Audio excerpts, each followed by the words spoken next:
ሰላም ጤና ይስጥልኝ ክቡራን ተመልካቾች ከከፋ ቴሌቪዥን የሰዓቱን ዜናዎች ይዘን ቀርበናል። ዜናዎቹን እየመራው አብሬያችሁ መቆየው ክፍሌ አለሙ ነኝ። የተለያዩ ከፋፋይ አጀንዳዎችና የሐሰት ትርክቶችን በመፍጠር በህዝቦች እንዲሁም በህዝብና በመንግስት መካከል ክፍተት ለመፍጠር የሚሰሩ የማህበራዊ ሚዲያ ተጠቃሚዎች ከዚህ አይነት ድርጊታቸው እንዲቆጠቡ የከፋ ዞን ዋና አስተዳዳሪ አቶ እንዳሻው ከበደ አሳሰቡ። ዋና አስተዳዳሪው ይህንን ያሉት በጎባ ወረዳ አስተዳደር አዘጋጅነት ከአካባቢው ተወላጅ ምሁራኖችና አጋሮች ጋር በልማት ዙሪያ በተደረገው የጋራ ምክክር መድረክ ላይ ነው። ማርሸት ሰይፉ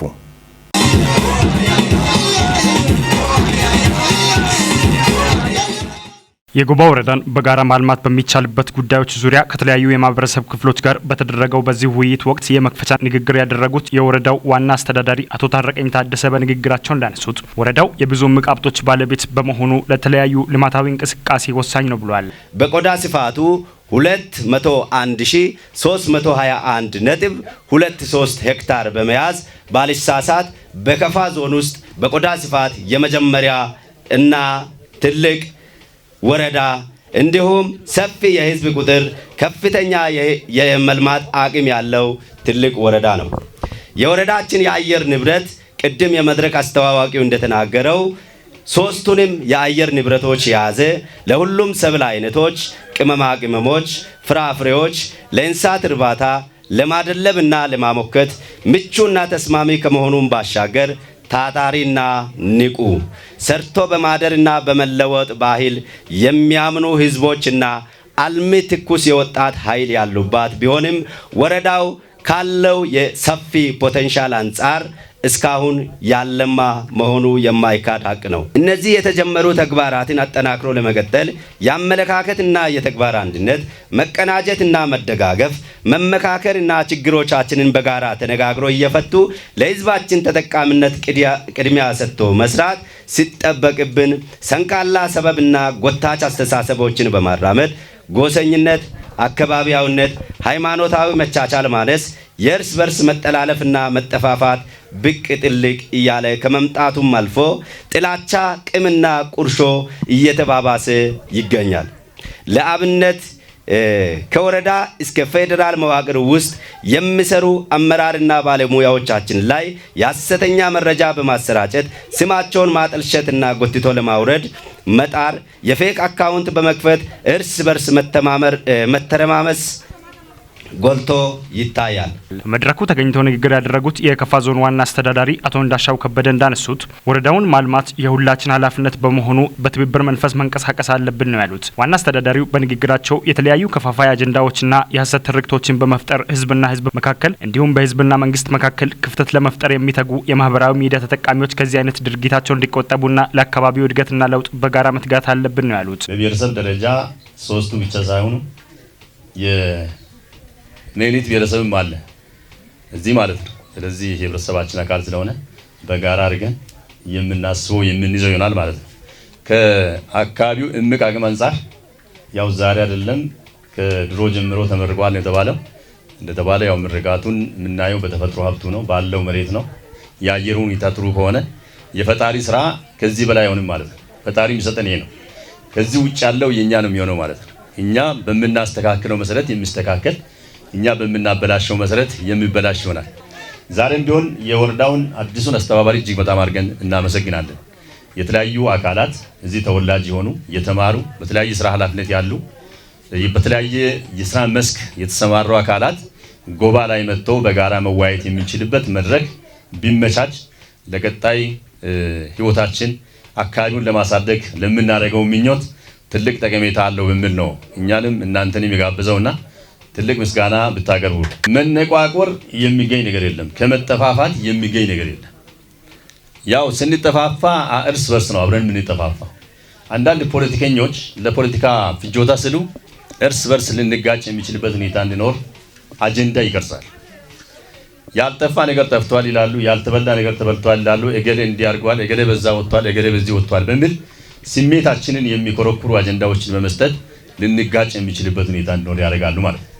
ስለዚህ ለነዚህ አካላት ጆሮ ሳንሰጥ እንደ እውነት የተፈጠረ ነገር ካለ እዚህ ፍንትው ብሎ ሊወጣ የሚችልበት ሁኔታ እንዲኖር ማድረግ፣ የሚወቀስ አካል ካለ እዚህ ሊወቀስ፣ የሚገዘት አካል ካለ ሊገዘት፣ ይቅርታ መጠየቅ ያለበት አካል ካለም እዚህ ይቅርታ ሊጠይቅ የሚችልበት ሁኔታ እንዲኖር ፊት ለፊት መውጣትና መወያየት ያስፈልጋል። በመድረኩም ከተለያዩ የማህበረሰብ ክፍሎች የተውጣጡ አካላት የተገኙ ሲሆን ለተነሱት ጥያቄዎችም የደቡብ ምዕራብ ክልል ፐብሊክ ሰርቪስ ቢሮ ኃላፊ የሆኑት አቶ አስራት አዳሮ፣ የከፋ ዞን ዋና አስተዳዳሪ አቶ እንዳሻው ከበደና የወረዳ ዋና አስተዳዳሪ አቶ ታረቀኝ ታደሰ ለተነሱት ጥያቄዎች ምላሽ ሰጥቷል። በፕሮግራሙ የወረዳ አስተዳዳሪ ህንጻ ግንባታ መሰረተ ድንጋይ በዞኑ ዋና አስተዳዳሪ አቶ እንዳሻው ከበደና የከፋ ዞን የመንግስት ረዳት ተጠሪና አደረጃጀት ዘርፍ ኃላፊ ወይዘሮ ጽዮን ታዬ ጋር በጋራ ጥለዋል። በፕሮግራሙ የአረንጓዴ ልማት አሻራ የችግኝ ተከላ መርሃ ግብርም ተካሂዷል።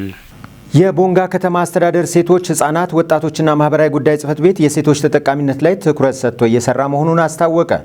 ባለፉት 10 ወራትም ይህንን መሰረት ያደረጉ ስራዎችን ሲያከናውን መቆየቱን ተናግሯል። ናስር ተማም ነው ያዘጋጀው። ምህረት ማሞ ጉዳዩን አስመልክቶ ከከፋ ቴሌቪዥን ጋር ቆይታ ያደረጉት የጽህፈት ቤቱ ኃላፊ ወይዘሮ ፍሬህይወት ገሰሰ እንዳመለከቱት የሴቶችን የልማት ተሳትፎ ተጠቃሚነት ለማረጋገጥ ዘርፉ ብዙ ተግባራትን ሲያከናውኑ መቆየታቸውን አስረድተው በዚህም ረገድ የተሰሩ ስራዎችን ገልጸዋል።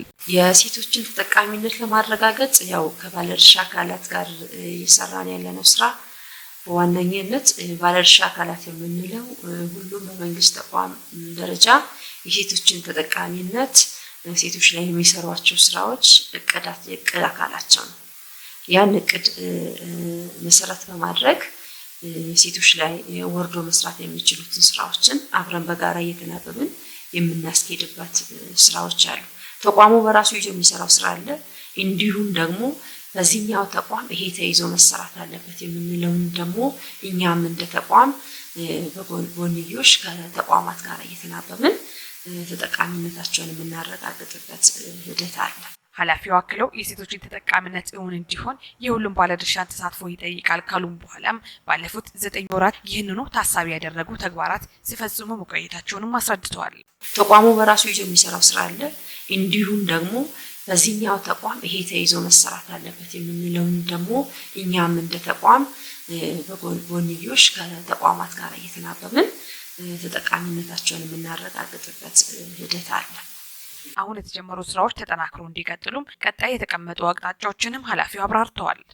በቀጣይ ተጠቃሚነታቸውን ለማረጋገጥ ምትክ የሌለው ስራ ብለን የምንወስደው እኛ እንደ ጽህፈት ቤት አደረጃጀት የሴቶችን የልማት ህብረት አደረጃጀት ማጠናከር ነው። ከዚህም በፊት የሴቶች ልማት ቡድን የሚለው አሁን በአዲሱ ተሻሽሎ በወረደ መመሪያ የሴቶች ልማት ህብረት በሚል የወረደበት አግባብ አለ። ይሄ የሴቶች ልማት ህብረት አደረጃጀት የትኛውንም ተግባር እስከታችኛው ድረስ የተጠያቂነት ሰንሰለት ተበጅቶለት የሴቷን ተጠቃሚነት ታች እስካለች ሴት ድረስ ግንኙነት አግባብ ሰንሰለት ተበጅቶለት ሴቶች በሁሉም ነገር ተሳትፏቸውን እንዲጎለብት የሚያደርግ ስለሆነ ይሄን የሴቶች የልማት ህብረት አደረጃጀትን ማጠናከር ለኛ የሞት ሽረት ጉዳይ ነው። ይሄንንም መሰረት አድርገን ነው አሁን በዚህ ወር አጠቃላይ ሰራተኛ እታችን ያለው ዞኑም የተለየ ድጋፍ አድርጎልን ክልሉም የግንዛቤ ማስጨበጫ መድረክ አድርጎልን እስከታች ድረስ በመንግስትም በፓርቲም ስምሪት ድጋፍ ተሰጥቶ እስከታች ድረስ የሴቶች ልማት ህብረት አደረጃጀት በማጠናከር ላይ ነው ያለነው። የገዋታ ወረዳ ግብርና አካባቢ ጥበቃና ህብረት ስራ ልማት ጽህፈት ቤት በንብ እርባታ ስራ ሂደት ውጤት እየተመዘገበ መምጣቱን አስታወቀ። ጽህፈት ቤቱ በ2016 ዓ.ም በንብ እርባታ ስራ ለማሳካት የታቀደውን 100% ለማሳካት ትኩረት ሰጥቶ እየሰራ መሆኑን ገልጿል። ሀብታሙ ወልደስላሴ ገዋታ ወረዳ ግብርና አካባቢ ጥበቃና ህብረት ስራ ጽህፈት ቤት እንስሳት ሀብት ባለሙያ የሆኑት አቶ ቆጭቶ አሰፋ በወረዳው የንብ ሀብት ተግባር ምን እንደነበረም ተናግሯል። ወረዳችን የንብ ሀብት ተግባርን በተመለከተ እንግዲህ እንደምታውቀው ወረዳችን ለንብ አመቺ የሚሆን የተፈጥሮ ጸጋ ያለበት ወረዳ ነው።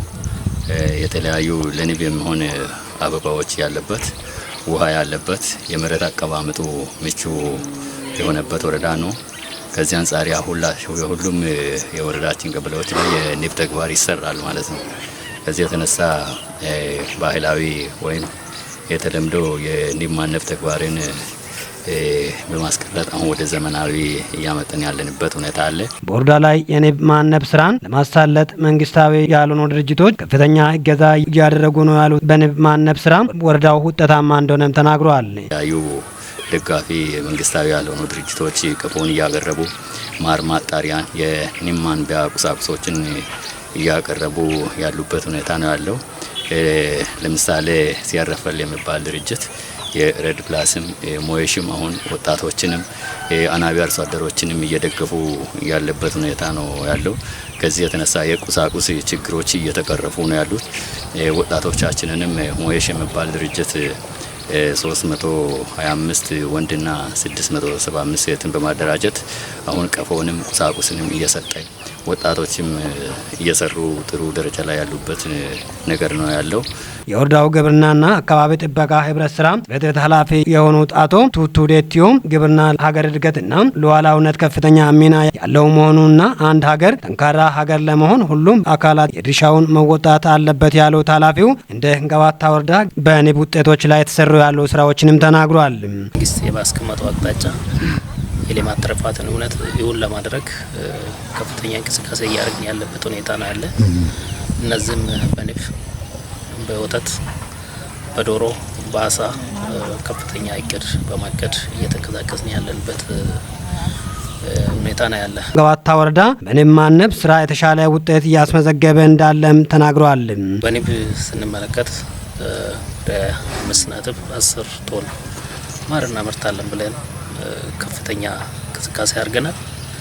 በዚህም በተለያየ አደረጃጀት ወጣቶችን በማደራጀት ወደ ተግባር ያስገባንበት ሁኔታዎች ነው ያሉት። ሞሽ በሚባል ፕሮጀክት ብቻ 1000 ወጣቶችን ያደራጀ ነው። እነዚህ 1000 ወጣቶች ወደ ተግባር የገቡበትና በ10 ማህበር አደራጅተን ወደ ተግባር ያስገባንበት ሁኔታ ነው የነበረውና ከዛ ውስጥም በንብ እርባታ ወደ ተግባር ይግቡ እንጂ በሌላ በተጓዳኝ ተግባር በአትክልት፣ በሰብል፣ በእርባታ በተለያየ ነገሮች ወደ ተግባር ጎን ለጎን ተግባሩን እንዲያከናውኑ የተሰጠ አቅጣጫዎች ነበሩና በዚህ ብዙ እንቅስቃሴዎችን በማድረግ ላይ ነው የምንገኘው። ከተገባ ወዲህ ብዙ ውጤቶችም የተገኙበት ሁኔታዎች አሉ። ማር በመሸጥ ጎን ለጎን የአትክልት ድንች እነዚህን በመሸጥ እንደውም አንድ ማህበር በቅርብ ጊዜ ብቻ ወደ 30 ሺህ ብር ይሄ 9 ወር ባልሞላ ጊዜ ውስጥ ነው። በዚህ በ9 ወር ክንውናችን ውስጥ ነው የገመገምነውና 30 ሺህ ብር መጥቶ ወደ ኦሞ የቆጠቡበት ሁኔታዎች ነው ያሉትና ጎን ለጎን ሌላ ምርትን በማምረት የተሻለ አፈጻጸም ያመጡበት ሁኔታዎች አሉ። ይሄ ብቻም ሳይሆን የንብና የቡና ግንኙነትን ለማጠናከር ስንል 10 ቀበሌዎች በጣም በቡና ፖቴንሻል የሆኑ 10 ቀበሌዎች ለይተናል። አንድ ቀበሌ ውስጥ 100 አርሶ አደር በአጠቃላይ ወደ 1000 አርሶ አደርን ከፍተኛ ቡና የሚያመርቱ አርሶ አደሮችን በመለየት 100 አርሶ አደሮችን በመለየት ቡናና የማር አንደኛ ቡና ላይ ቡና ንብ ከቡና በምትቀስምበት ጊዜ ፖሊኔሽን የማድረግ ዘር የማባዛት ስራ ነው የሚሰራ። ሁለተኛ አርሶ አደሩ ከቡና ከማር የሚያገኘው ምርት ይኖራል። የቡና ምርት መጨመር አለ። ከማር የሚገኝ ምርት አለ። የቡና ምርት በራሱ ሽታው የማር አይነት ይዘት እንዲኖረው የሚያደርግ ነገር ስለነበረ እነዛ አርሶ አደሮችን በመለየት ወደ ቡናው ወደ ቀፎውን ወደ ቡና ማሳ የማስጠጋት እንቅስቃሴ የተደረጉ አካባቢዎች አሉ። ከዚህም በተሻለ 4 ቀበሌዎች ይህን ወደዚህ ተግባር የገቡበት ሁኔታዎች አሉ። የጽሕፈት ቤቱ ኃላፊ መልእክታቸውን አስተላልፈዋል።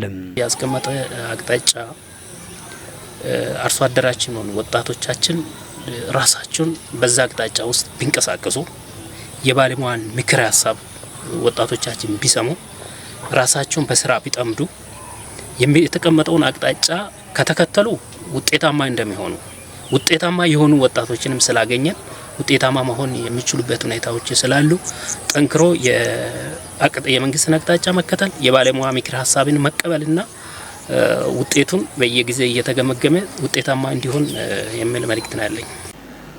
የኢትዮጵያ ቀይ መስቀል ማህበር በደቡብ ምዕራብ ኢትዮጵያ ህዝቦች ክልል ቅርንጫፍ የሰብአዊ አገልግሎት ማዕከል በቦንጋ ከተማ ከፈተም። ማህበሩ በሰብአዊ ተግባር የመንግስት አጋዥነቱን ይበልጥ ለማጠናከርና ለክልሉ ህብረተሰብ በቅርበት ይበልጥ ተደራሽ ለማድረግ በማለም ነው የተመሰረተው። ጽዮን ታደለ በዚሁ መድረክ ተገኝተው የመክፈቻ ንግግር ያደረጉት የከፋ ዞን ዋና አስተዳዳሪ አቶ እንዳሻው ከበደ የኢትዮጵያ ቀይ መስቀል ማህበር በዓለም አቀፍ ደረጃ ለሰብአዊነት ከሚሰሩ በጎ አድራጊ ተቋማት አንዱ ሲሆን በተፈጥሮና ሰው ሰራሽ አደጋዎች ለተጎዱ ወገኖች ፈጥኖ በመድረስ የሚታወቅ ማህበር መሆኑንም ተናግሯል። አቶ እንዳሻው አክለውም የቀይ መስቀል ማህበር በክልል ደረጃ የአገልግሎት ማዕከል ማቋቋሙ ተደራሽነቱ ይበልጥ የሚያሰፋው በመሆኑ ተግባሩ የሚደገፍ መሆኑንም አብራርተዋል። በርካታ አካላት የዚህ ማህበር አባላት ናቸው። ሌሎችም እንደዚሁ ፍላጎት ያላቸውም አሉ። በዚህ ረገድ የተወሰኑ ችግሮች በሚደርሱበት ሰዓት በቀይ መስቀል ቅርንጫፍ አማካኝነት የተፈናቀሉትን ወደ ቦታቸው ሊመለሱ የሚችሉበት ሁኔታ እንዲኖር ሌሎችን በማስተባበር ካለውን በማንሳት የተፈጥሮ ናዳ በሚደርስበት ሰዓት እንደዚሁ እነሱን የማረጋጋት ስራ ለመስራት ግጭቶች በሚነሱበት ሰዓት ወረርሽኝ በሚነሳበት ሰዓት በርካታ ነገሮችን በማድረግ የማረጋጋት ስራን በከፍተኛ ደረጃ እያደረገ ያለ ተቋም ነው። ዛሬ ደግሞ በክልል ደረጃ ከፍ ብሎ በመምጣቱ ክልላችን ህዝብን በስፋት ማገልገል የሚችልበት ክልላችንም ደግሞ እንደ ዓለም አቀፋዊ ተቋም ነውና ሌሎችን ማገዝ በዚህ አጋጣሚ ማድረግ የሚችልበትን ምቹ ሁኔታ በበለጠ ይፈጥራል የሚል ነገር ነው ያለንና የኢትዮጵያ ቀይ መስቀል ማህበር ከተቋቋመበት ጊዜ ጀምሮ በተፈጥሮም ሆነ ሰው ሰራሽ አደጋዎች ምክንያት የሚፈጠሩ ሰብአዊ ቀውሶች ምላሽ እየተሰጠ ያለ ተቋም በመሆኑ ምስጋናቸውን ያቀረቡት የደቡብ ምዕራብ ኢትዮጵያ ህዝቦች ክልል ምክትል ርዕሰ መስተዳድርና የግብርና ቢሮ ኃላፊ አቶ ማስረሻ በላቸው ናቸው። ቀደም ሲል ቅርንጫፍ ማዕከል እንዲቋቋም ጥያቄዎች ሲቀርቡ እንደነበር ያስታወሱት አቶ ማስረሻ ለህዝቡ ጥያቄ ተገቢውን ምላሽ ለመስጠት የኢትዮጵያ ቀይ መስቀል ማህበር የክልሉ ማዕከል እንዲመሰረት በማስቻሉ አመስግነው የክልሉ መንግስት አስፈላጊውን ድጋፍ እንደሚያደርግም ገልጸዋል። ምናልባት አንድ ክልል የሚያስፈልገው ቅርንጫፍ ሊኖር ይገባል የሚል ተደጋጋሚ ጥያቄዎች እየቀረቡ ነበርና በአጭር ጊዜ ይህንን ጥያቄ በማጤን በመውሰድ በደቡብ ምዕራብ ኢትዮጵያ ህዝቦች ክልል ቅርንጫፍ ጽህፈት ቤት ያስፈልጋል በሚል ዛሬ የምስረታ ጉባኤ ለማድረግ በመምጣታችሁ የክልሉ መንግስት ከጎናችሁ ያለ መሆኑን በዚህ አጋጣሚ መግለጽ እወዳለሁ። የደቡብ ምዕራብ ኢትዮጵያ ህዝቦች ክልል የቀይ መስቀል ማህበር የአገልግሎት መስጫ ማዕከል ምስረታ ላይ የተገኙት የብሔራዊ ማህበሩ ቦርድ አባል የሆኑት ዶክተር አዲስ አለማየሁ የማህበሩን አደረጃጀትና የምስረታውን ዓላማ አብራርተዋል። የቀድሞው የደቡብ ክልል ቅርንጫፍ ቦርድ ያቀረበውን ጥያቄ መነሻ በማድረግ ማህበሩ በሰብአዊ ተግባራት የመንግስት አጋዥነቱን ይበልጥ ለማጠናከር እንዲሁም ለክልሉ ህብረተሰብ ይበልጥ ተደራሽ ለመሆንና አገልግሎቱንም በቅርበትና በፍጥነት ለማዳረስ የማህበረሰባችንን ብሔራዊ አስተዳደር ቦርድ ታህሳስ 5 ቀን 2016 ዓ.ም ባደረገው ስብሰባ የደቡብ ምዕራብ ኢትዮጵያ ክልል ቅርንጫፍ ጽህፈት ቤት እንዲቋቋም ወስኗል። ያነጋገርናቸው የዚሁ መድረክ ተሳታፊዎች የማህበሩ በክልሉ መመስረትን አስመልክቶ ተከታዩን ብለዋል። አስተያየት ሰጪዎቹ ማህበሩ ተልእኮውን በሚገባ መወጣት ይችል ዘንድ ባለድርሻ አካላት የበኩላቸውን እንዲወጡ መልእክታቸውን አስተላልፈዋል።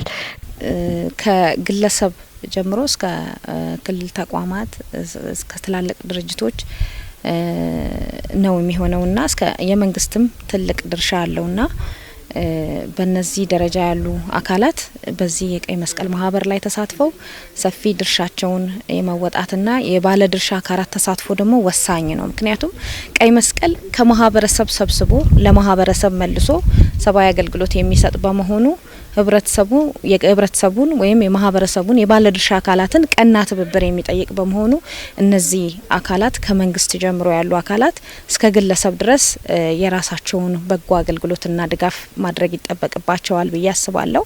እየረዳን ነበር። አሁንም ደግሞ ያው ቀጣይ ያለውን ነገር ቅድም መድረክ ላይ እንደተባለው መረዳዳት ነውና ቀይ መስቀልን የሚያሰኘው ተረዳድተን ስንቆም ነውና እኔም ያው በራሴ ድርጅቴ ስም መርዳት የሚችለውን ነገር ወደፊት ለመርዳት ዝግጁ ነኝ። በመጨረሻም በማዕከሉ የምስረታ ጉባኤው 7 የቦርድ አባላት የተመረጡ ሲሆን አቶ አስራት መኩሪያ የቦርዱ ዋና ሰብሳቢ ሆነዋል።